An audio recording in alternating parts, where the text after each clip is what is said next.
Today, Korea is probably best known for being a country divided, with the South best known for producing K-pop stars, delicious foods like kimchi, and technological innovations. In contrast, North Korea is considered a closed economy and is largely isolated from the rest of the world. How did one half of the country fall under a dictatorial leadership while the other embraced modernization and became a republic? For centuries, Korea was a single, independent, and unified country. But during the mid-1800s, external powers began vying for control of the region. During the reign of Yi Ha-young, known as Dawon, who became a de facto ruler in the stead of his young son, King Gujong, foreign relations, especially with the West, were actively and violently rejected. Japan tried to build diplomatic relations with Korea, but these attempts were futile. However, when Dawon relinquished his power in 1873, Japan took the opportunity to use warships to pressure Korea into signing a treaty of commerce and friendship, opening up several ports to Japanese trade. As Korea had previously been a tributary to China, the growing Japanese influence in the country drew the attention of the rulers of Qin China. China soon stationed troops in Korea and began a period of Chinese interference. Korea was forced to sign a trade agreement favoring Chinese merchants and another treaty of commerce and friendship with the U.S. in 1882. Treaties with other international powers followed, including the UK, Russia, Germany, and France. Once Korea was open to foreign influence, a modernization movement began. However, the ruling class had split into radicals and moderates, so a consistent policy of modernization was impossible. In 1884, the radicals, who were pro-Japanese, staged a coup d'etat in the hopes of a radical reform. But just 3 days later, Chinese troops tried to take control. Japan and China narrowly avoided outright war over Korea by signing the Lee-Ito Convention, in which both powers agreed to withdraw their forces from Korea. The peace would only last around 10 years before the Sino-Japanese War broke out over the domination of Korea. Japan quickly gained the upper hand, and the Treaty of Shimonoseki was signed in 1895, which declared that Japan had authority over Korea. Seeing Japan gain supremacy over Korea, Russia, which had long wanted to expand into East Asia, began to assert its influence. With support from Germany and France, Russia pressured Japan to return the Liaodong Peninsula to China. This action encouraged Korea to assert anti-Japanese sentiments, which led to the Japanese assassination of Korean Queen Min in 1895. In a bid to save his own life, King Gujong entered diplomatic relations with Russia, granting concessions to Russia and other international powers for mining and logging. Despite a brief reassertion of the Korean monarchy, in 1900, Russia invaded Manchuria after the Boxer Rebellion in China, which led to the Russo-Japanese War of 1904 to 1905. Although the Korean government declared neutrality, pressure from the Japanese forced them to sign an agreement that stated Japan could use as much Korean territory as they wanted for military use. Japan was victorious, and under the mediation of the United States, Russia and Japan agreed to the Treaty of Portsmouth. The treaty acknowledged Japan's interests in Korea, paving the way for Japan to assert dominance. After the treaty was signed, Japan began to gradually erode the country's sovereignty. Desperate to free Korea of Japanese influence, the now Emperor Gujong sent an emissary in secret to the 1907 International Peace Conference at The Hague to try and persuade the great powers to help.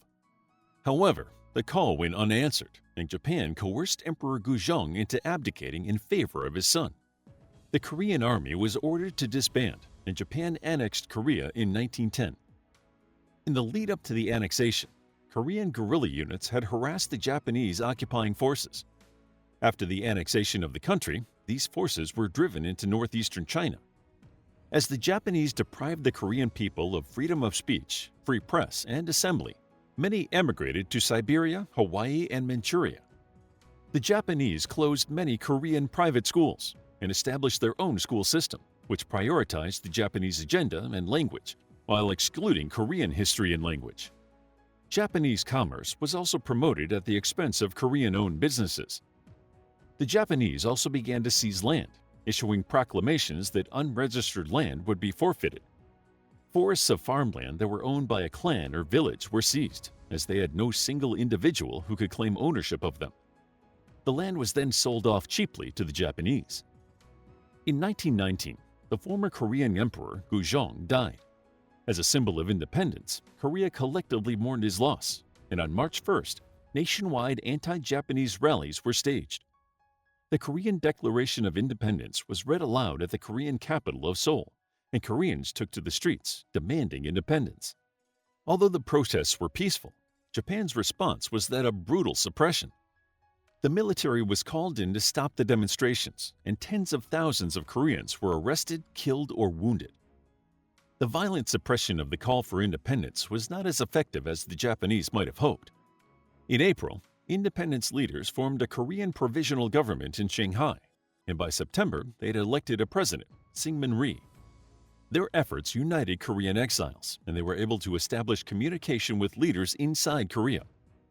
In the face of growing nationalism, Japan changed tactics, becoming less overtly oppressive, replacing the armed forces with the constabulary and granting partial freedom of the press.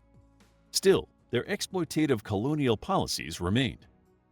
Korea became a market for Japanese goods as Japan became a capitalist country.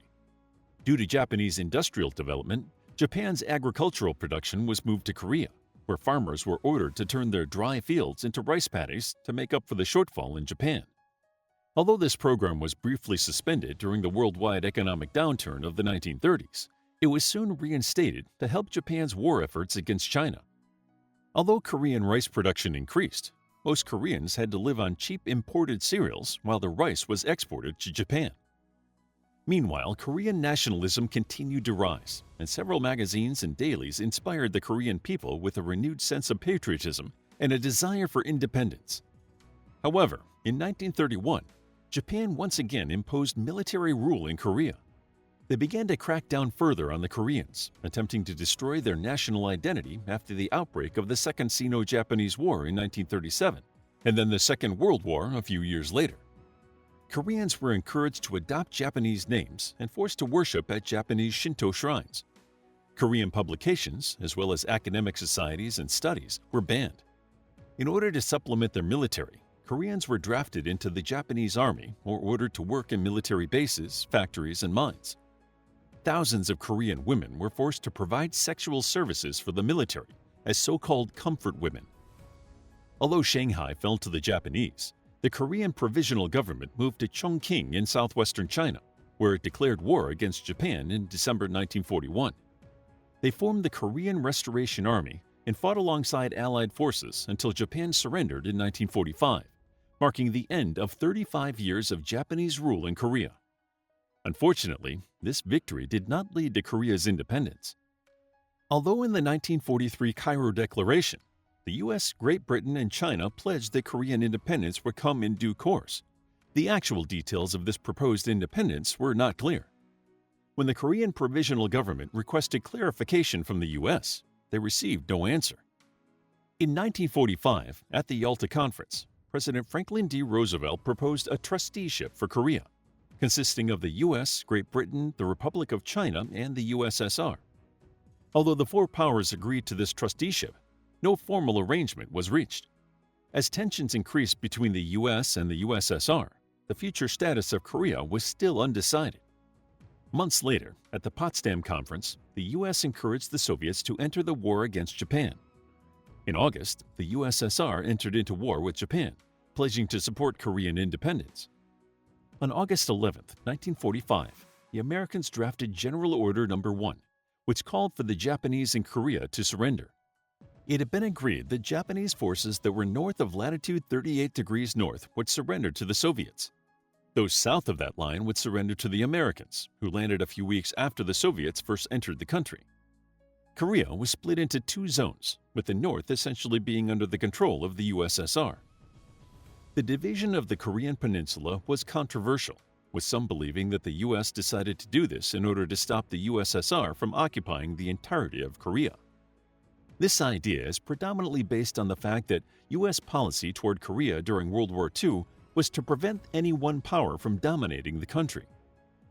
The end of Japanese rule and the subsequent division of the country caused political chaos in Korea. In the South, numerous political parties sprang up, although they were all striving for one common goal: self-governance. On August 16th, the Committee for the Preparation of Korean Independence was organized. and by September 6th, a national assembly was called to proclaim the People's Republic of Korea. However, the U.S. military refused to recognize the republic and asserted that they were the only government in Korea. The provisional government was briefly exiled and was forced to declare themselves as a political party, not a government, on their return. In December 1945, the U.S., Great Britain, and the Soviet Union met and created a trusteeship of up to 5 years for the rule of Korea. The Koreans reacted to the news with a wave of violence, and in order to quiet the discontent, the Representative Democratic Council was created in February 1946. The council was comprised of Koreans and headed by the former president of the Korean Provisional Government, Syngman Rhee. In October 1946, an interim legislative assembly was created, with half its members appointed by the military and half elected by the people. Several months later, the assembly condemned the trusteeship in Korea. Meanwhile, in the north, the Soviets had established a communist-controlled government aided by a group of expatriated Korean communists. In October 1945, the Korean communist leader, Kim Il-sung, arrived in Pyongyang and was hailed as a national hero. During this public appearance, he was dressed in the uniform of a major of the Red Army, and soon afterward, he was elected as the first secretary of the North Korean Central Bureau of the Communist Party. The Soviet Union was able to directly control the North without the need for a military government by creating the People's Executive Committee of South Hamgyong Province and then recognizing the committee's power in the province. Although Korean political leaders in the North established the Bureau of Five Provinces Administration, by February 1946, it had been replaced by the Provisional People's Committee for North Korea, which had Kim Il-sung as its chairman. In February 1947, Kim Il-sung began to consolidate his political power with the support of the Soviet authorities, and a legislative body called the Supreme People's Assembly was formed. After years of discussion, the U.S. and the Soviet Union were no closer to agreeing to the unification of Korea. In November of 1947, a resolution proposed by the U.S. suggested that general elections be held in Korea under the observation of a United Nations Temporary Commission. Although the elections went ahead as planned in the South, the Soviets prevented the UN Commission from entering the North. In the South, on August 15, 1948, Syngman Rhee became the president of the Republic of Korea. The military government was disbanded, and the UN General Assembly declared that the Republic was the only lawful government in Korea. In the North, elections were held in August. In September, Kim Il-sung was appointed the premier, and the Democratic People's Republic of Korea was proclaimed, which was recognized by the USSR as the only lawful government in Korea. Over 70 years later, the country of Korea is still divided, with the North dominated by a hereditary dictatorship and South Korea enjoying a democratic republic. How would you like to get a deeper understanding of history, impress your friends, and predict the future more accurately based on past events? If this sounds like something you might be into, then check out the brand new Captivating History Book Club by clicking the first link in the description. To learn more about Korea, check out our book, History of Korea, a captivating guide to Korean history, including events such as the Mongol invasions, the split into North and South, and the Korean War. It's available as an ebook, paperback, and audiobook. Also, grab your free Mythology Bundle ebook while it's still available. All links are in the description. If you found the video captivating, please hit the like button and subscribe for more videos like this.